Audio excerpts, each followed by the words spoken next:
Elite Facts presents 10 things McDonald's doesn't want you to know.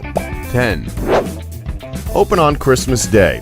Now, this one is actually pretty disgusting to think about. Nobody should be forced to work on Christmas Day, but it seems like this is a common thing that happens every year.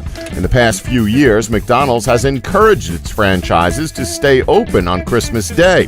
Of course, this means that workers have to spend their holiday away from their families and friends, but hey, at least that giant corporation gets to make more money. Even then, that's debatable, as it's kind of hard to believe that someone would actually go to McDonald's on Christmas Day for a meal. Anyway, if you thought working on a national holiday was bad, try working on that day and not getting paid. In 2012, it was also reported that workers didn't get paid overtime for having to work on Christmas. So in addition to the fact that McDonald's employees rarely get paid fairly, some of them now have to work on Christmas Day for the same pay they get throughout the year. 9. Healthy options are actually worse for you. Okay, so on paper, ordering a salad from McDonald's sounds like a healthy alternative to the greasy Big Mac. I mean, how could you possibly mess up a salad? Well, as it turns out, their healthy menu is just as bad, if not worse, than their regular fast food menu. The chicken kale Caesar salad, for example, clocks in at a cool 730 calories, 53 grams of fat, and 1,400 milligrams of sodium. Numbers that absolutely should not be attached to a bunch of leaves and tomatoes. Now let's compare it to one of McDonald's most popular fast food items, a double Big Mac. 608 calories and 1,340 milligrams of sodium, meaning they're pushing a quote-unquote healthy salad that's unhealthier than their unhealthiest piece of cow. But hey, if you want to cut 200 calories off of that McSalad, you can always just skip on the dressing. So now it's only unhealthier than a single Big Mac and doesn't taste nearly as good as it did before. Small victories are still victories. For the breakfast crowd, McDonald's oatmeal has got you covered, and Hornswoggle. Thanks to fun additives like cream, natural flavor, and sugar, the McOatmeal clocks in at 290 calories and 32 grams of sugar. You would literally do better by pouring a bunch of M&Ms and milk in a bowl and claiming that it's cereal. No, we're serious. For example, a regular-sized Snickers bar only has 208 calories and 30 grams of sugar. Snickers is healthier than McDonald's salads and oatmeal. Why isn't Mr. T smashing through walls in his tank to promote this? 8. Drive-through is their top priority. Okay, so let's talk out a scenario. Let's say that there's only one more McRib left in the store. You go to the counter to order that final rare luxury. At the same time, someone pulls up to the drive-thru and is also wanting the rare and elusive McRib. And there being only one left, who do you think's going to get it? You, because you got there first? Nope, the guy at the drive-thru is going to get it. The reason for people in the drive-thru being top priority is because they don't have time to wait around. You made the mistake of going into the store, so to the employees, they think you can wait since you're actually in the store. And don't even think about walking through the drive-thru. There's weight sensors that let the employees know whether it's a vehicle pulling up to the drive-thru or someone who's trying to cheat the system by walking around. 7. Child marketing. Yep, blame McDonald's for making your children spoiled brats who scream at the TV saying, "I want it!" Most of us have had a Happy Meal or two in our lives. That's largely because McDonald's specifically targets children when marketing the restaurant. Sure, in recent years, commercials for the restaurant feature children eating the healthier selections at McDonald's, such as milk or apple slices, but it's still pretty underhanded to appeal to children, who will likely become lifelong customers of McDonald's. Back in 2004, the Golden Arches got a lot of criticism for this, mostly because of the documentary that aired at the time, appropriately titled Super Size Me. It's no surprise that eating at McDonald's often can lead to serious health problems such as obesity and high blood pressure. This actually leads into our next point. 6. They turn a blind eye at childhood obesity. Okay, so it's pretty much obvious that McDonald's is quite a big factor when it comes to childhood obesity in the US and, well, all over the world. There have long been accusations that the fast food chain has a huge impact on the overall weight and health of children. but the restaurant refuses to directly acknowledge this. Instead, it has offered healthier options for children like juice instead of soda and fresh fruit instead of French fries. However, if we're being brutally honest, they could do a better job of making these wholesome choices more appealing to children.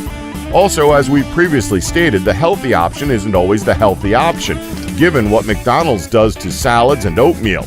Completely disregarding its role in childhood obesity isn't exactly noble either. 5, The McLobster? Yeah, it actually exists. But before we get into the weird stuff, let's talk about Ronald McDonald's most established products. McDonald's is known for its classics like the Quarter Pounder, Chicken McNuggets, and the rare and elusive McRib. Seriously, this is probably the only good thing on the menu, and it ain't even permanent. However, there are some other products the restaurant tried to sell the public on that didn't go over well at all. The McDLT was criticized for not having environmentally friendly packaging. I mean, look at it. Are 2 compartments really necessary? The styrofoam packaging for the McDLT sandwich was meant to keep the lettuce and tomatoes on the sandwich cold while the sandwich stayed hot.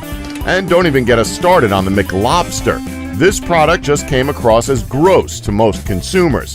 This was supposed to be Ronald McDonald's version of the lobster roll.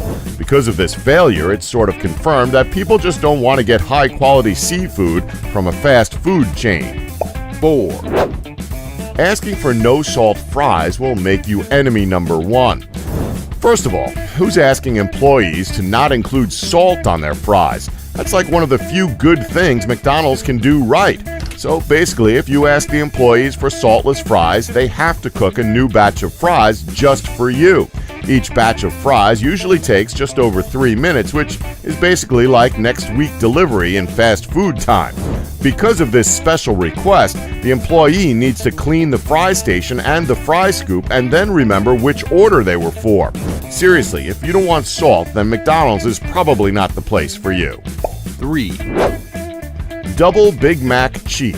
Well, almost. Okay, so if you love the Big Mac, you might want to listen to this little hack you can do to get a double Big Mac. The McDouble is basically identical to a Big Mac except for the fact that it's a little bit smaller and it has mustard and ketchup instead of lettuce and mac sauce. So order 2 McDoubles, which are usually just a couple of bucks, with those substitutions and you'll get 2 for less than the price of a Big Mac. Seems like a good idea to me. 2, McCoffee will McHurt. In 1992, a 79-year-old customer by the name of Stella Liebeck sustained some pretty serious injuries after she spilled a cup of McDonald's coffee on herself. Now, the story is pretty well known as it's pretty much the reason as to why we see all of those warning labels on hot drinks from various fast food joints. This was one of the biggest scandals in the history of the fast food chain. Liebeck had third-degree burns as a result of the coffee accident and was eventually awarded a little less than $500,000 for her injuries. Now, you'd think that would be a one-and-done sort of situation with McDonald's in terms of getting sued over piping hot coffee. Well, not exactly. Other hot coffee lawsuits have also plagued McDonald's since then. We're guessing people heard about Liebeck's big payday and figured they'd give the whole pressing charges thing a shot.